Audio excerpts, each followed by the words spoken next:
Guys, आज हम लोग स्टार्ट कर रहे हैं कंसोलिडेशन ऑफ फाइनेंशियल स्टेटमेंट्स। देखिए, डिप्लोमा इन आईएफआरएस की एग्जाम में अगर आप ऑब्जर्व करें 25 मार्क्स का एक क्वेश्चन आता है कंसोलिडेशन का, जिसमें कि आपको आईएफआरएस 10 गवर्न करता है वो कि आपको कंपनीज के बैलेंस शीट का, कंपनीज के फाइनेंशियल स्टेटमेंट का क्या करना होता है, कंसोलिडेशन करना होता है। तो 25 मार्क्स ये बड़े इंपॉर्टेंट है। तो स्टूडेंट क्या करते हैं कि जब एक बहुत बड़ा कंसोलिडेशन क्वेश्चन करने जाते हैं तो वो कहीं ना कहीं इसमें स्ट्रगल करते हैं। तो इसके लिए मैंने क्या किया कि कंसोलिडेशन एक बड़ा क्वेश्चन करने से पहले आपको कंसोलिडेशन के छोटे छोटे कॉन्सेप्ट समझाए जाए। जैसे कि एग्जांपल, कंसोलिडेशन करते समय गुडविल का कैलकुलेशन किस तरीके से किया जाता है, कंसोलिडेशन करते समय एनसीआई नॉन कंट्रोलिंग इंटरेस्ट कैसे निकाला जाता है, consolidate profit and loss account कैसे बनाते हैं हम, इंटर कंपनी ट्रांजेक्शन, जैसे एक कंपनी अपनी सब्सिडरी और होल्डिंग ने आपस में गुड्स को सेल किया है। तो इससे बहुत सारे छोटे छोटे माइन्यूट कॉन्सेप्ट होते हैं। लेकिन क्या होता है कि जब एक बड़ा क्वेश्चन आप करते हैं तो उसमें आप स्ट्रगल करते हैं। तो इस सीरीज में मैं एक सीरीज स्टार्ट कर रहा हूं जिसमें आपको आईएफआरएस के बहुत सारे कॉन्सेप्चुअल वीडियोस में आपको प्रोवाइड करूंगा। अगर आप इन कॉन्सेप्चुअल वीडियोस को अच्छे से अंडरस्टैंड कर लेंगे, उसके बाद हम क्या करेंगे, पूरा एक बड़ा कंसोलिडेट फाइनेंशियल स्टेटमेंट को उन कॉन्सेप्ट के बेसिस पे क्या करेंगे, सॉल्व करेंगे। तो होप सो आपको ये 8 to 10 वीडियोस डेफिनेटली हेल्प करेंगे एटलीस्ट 25 मार्क्स को अचीव करने में। सो अगर आप इस चैनल पर अभी तक नए हैं, आपने हमारे चैनल को सब्सक्राइब नहीं किया, तो प्लीज सब्सक्राइब द चैनल, जिससे कि आपको इस प्रकार का वैल्यूएबल कंटेंट मिल सके। तो चलिए गाइस, आज हम स्टार्ट कर रहे हैं कंसोलिडेट स्टेटमेंट में किस तरीके से दो कंपनीज का प्रॉफिट एंड लॉस अकाउंट को कंसोलिडेट किया जाता है या क्लब किया जाता है। तो चलिए इसको स्टार्ट करते हैं। तो जब आप कंसोलिडेशन पढ़ते हैं तो आपको ये पता होना चाहिए कि एक कंपनी होती है होल्डिंग कंपनी और एक होती है सब्सिडरी। तो सर, होल्डिंग और सब्सिडरी का रिलेशनशिप कैसे स्टैब्लिश होता है? होल्डिंग कंपनी वो कंपनी जिसको हम पेरेंट कंपनी बोल रहे हैं, अगर किसी दूसरी कंपनी में मोर देन 50% शेयर होल्ड करती है। तो देखिए, मैंने यहां पर एक एग्जांपल बनाया हुआ है कि होल्डिंग कंपनी ने सब्सिडरी कंपनी के 60% शेयर को होल्ड कर रखा है। इसका मतलब वो पेरेंट कंपनी है। तो अगर 60% एक कंपनी ने दूसरी कंपनी में होल्ड कर रखा, तो 40% पोर्शन किसी और ने होल्ड कर रखा होगा।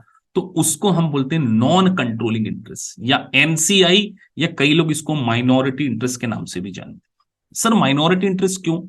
बेटा आप खुद सोचिए, एक कंपनी के अगर 100 शेयर और 100 में से 60 मेरे पास है, तो अगर कोई बोर्ड मीटिंग होगी, उसमें कोई रिजोल्यूशन पास होगा, तो ऑब्वियसली बात है, अगर 100 लोग में से 60 वोट मेरे पास हैं तो मेरा रेजोल्यूशन पास होगा, तो मैं उस कंपनी को कंट्रोल कर सकता हूं। तो जो 40 लोग उस कंपनी को कंट्रोल नहीं कर पा रहे, वो किस पोजीशन में है sir?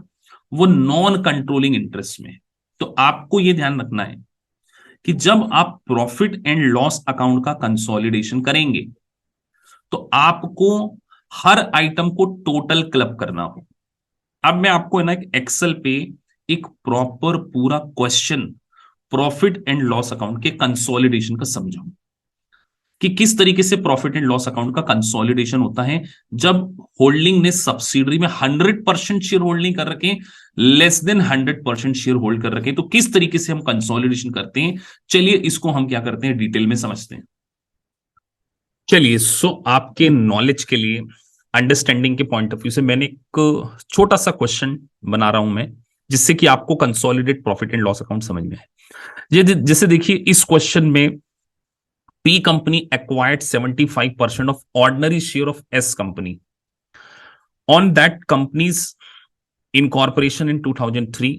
The summarized statement of profit and loss account and retained earning of the two companies for the year ended 31st December 2006 की आपको गिवन है।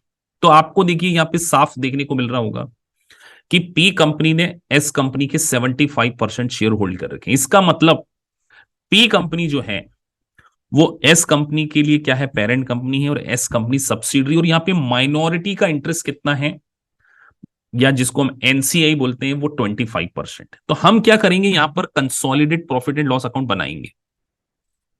तो मैं यहां पे बना रहा हूं consolidated profit and loss account.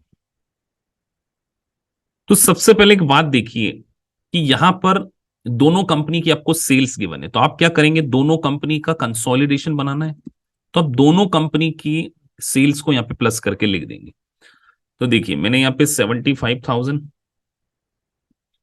Plus 38,000 दोनों को मर्ज करके लिख दिया। अब उसके बाद लेस कर देंगे हम कॉस्ट ऑफ गुड्स सोल्ड। ठीक है, तो sir cost of goods sold 30 plus 20 कितना हो गया, 50,000। ठीक है सर, तो जैसे ही अगर आप sales minus cost of goods sold करते हैं क्या आ जाता है, ग्रॉस प्रॉफिट। तो ये आपका आ गया ग्रॉस प्रॉफिट। तो सर यहाँ पे 1,13,000 माइनस 50,000। ठीक है सर, ये आ गया। अब आप देखिए उसके बाद हमने एडमिन एक्सपेंसेस को माइनस किए, less admin expenses.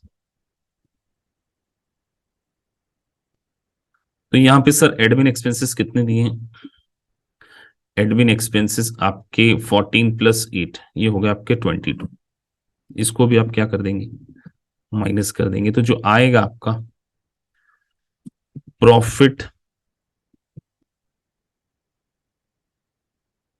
Before tax. तो सर 63 माइनस 22 ये आपने कर दिया, ये हो गया आपका 41 प्रॉफिट बिफोर टैक्स। अब दोनों कंपनी का आपने क्या कर दिया है, लेस कर दिया आपने टैक्स। तो सर दोनों कंपनी का 10 प्लस 2 कितना हो गया, माइनस 12,000।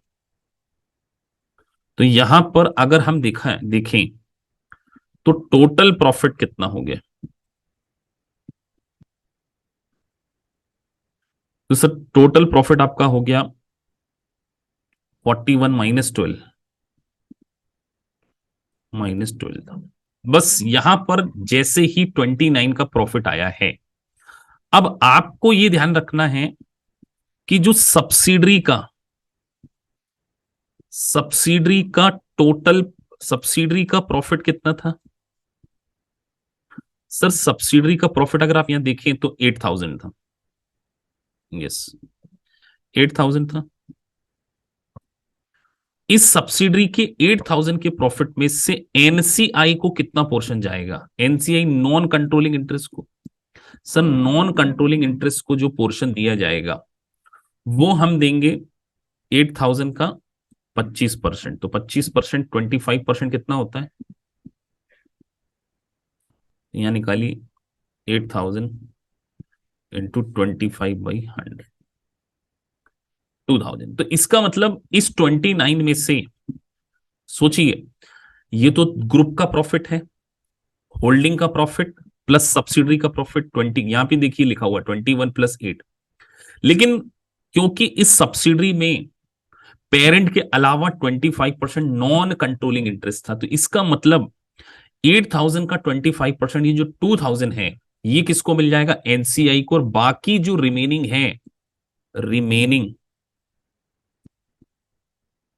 रिमेनिंग प्रॉफिट ग्रुप का जो टोटल 29 में से 2,000 जो है माइनस कर दें, तो ये जो 27,000 प्रॉफिट है, दिस 27,000 प्रॉफिट्स जो है वो बिलोंग्स टू पेरेंट कंपनी। तो ये किसको बटेगा।